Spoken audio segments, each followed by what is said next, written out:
Independence cup 1997 पाकिस्ताननी पहिले batting करून 314 run असा एक जबरदस्त टार्गेट इंडियासमोर ठेवला होता.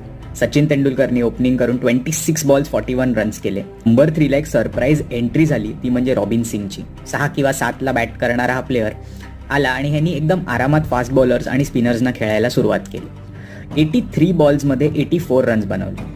4 फोर्स आणि 2 सिक्सेस मारून त्यांनी रन रेट पण एकदम जबरदस्त ठेवला.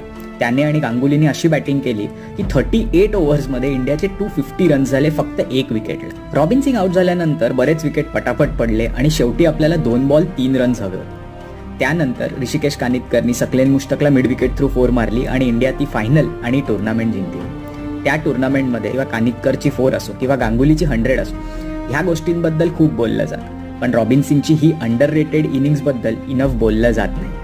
त्याचमुळे ही इनिंग्स आज मी तुमच्या समोर आणली. व्हिडिओ आवडला तर लाईक करा आणि चॅनलला